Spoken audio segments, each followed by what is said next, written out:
Good morning, students. I hope this scene reminds you many things. So today personally I want to welcome you to your class, to your personal class. Yes, this is your class, students. See, this is all empty. I just want to show you the corridors also. You see, they are absolutely empty. Okay, I know that all of you are just missing your school like anything, and we all teachers definitely want you to join as soon as possible. Now I want to say that from today onwards I will be conducting every classes, every descriptions from your class itself. You can see that I have written something on the board, that is exercise 6.1, question number 4. Even I have drawn one number line also. Fine. Yesterday I posted a video with a description on question number 3, isn't it? And you people have responded so well. I'm very happy, and I really need your support in this way. So let's begin with question number 4 today of exercise 6.1. Now in 6.1 question number 4, you will find that one number line is drawn at the right hand side of your book. Fine? You see that it is given. Now you see that a number line, normally we draw it horizontally, but in this question the number line is drawn vertically. A vertical line is there. So you see one zero marking is there. So all the markings that you see above the zero will be considered as positive, and all the markings which you see below the zero marking will be considered as negative. So the first marking above the zero will be considered as 1, that is +1, +2, +3, +4, +5, +6, +7, +8 and +9.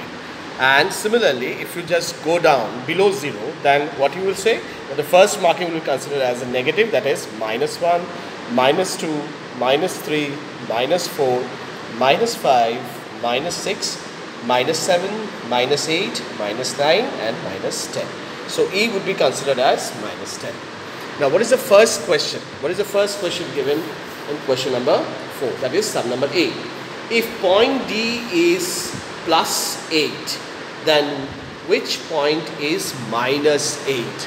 Now if this point D is considered as +8, okay students, then which point will be represented as -8? So let's go down.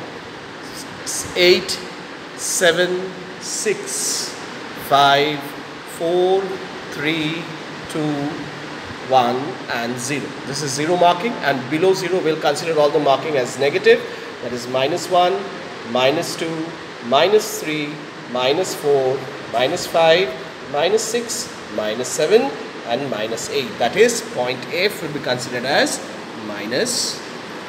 So what is the answer that we will write in point A? Point A will write we'll write the point, that is point F. Okay. Now let's move on to sum number B. The sum number B is point G. Is point G. Okay, we'll just see point G later on. Let me first read out the question. Is point G are negative integers or are positive integers? Let's move on to the number line. Where is point G? Yes, it is below marking of 0, isn't it? So I said the markings which are below 0 will be considered as negative, and the markings which are above zeros will be considered as positive. So G is below the marking of 0, isn't it? So we'll consider this as negative. So point G is negative. So point G is negative. Okay.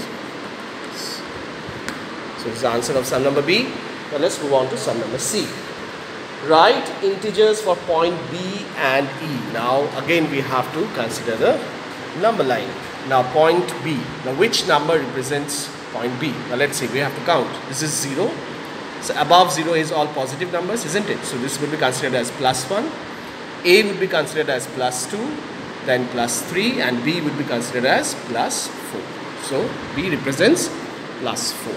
So we'll write B is equals to +4. There is another letter is there, that is E. Point E. Where is point E? Now point E is below 0, so surely it will be some negative numbers. Let me count it. -1, -2, -3, -4, -5, -6, -7, -8, -9 and -10. So E represents minus 10. So you write E equals to minus 10. Okay? And rest of the 2 questions will be your homework. Okay? I know that, and I believe that everyone can easily perform these 2 questions. Fine? And if you have any problem, then please let me know in the WhatsApp group. Thank you, students. God bless you, all of you.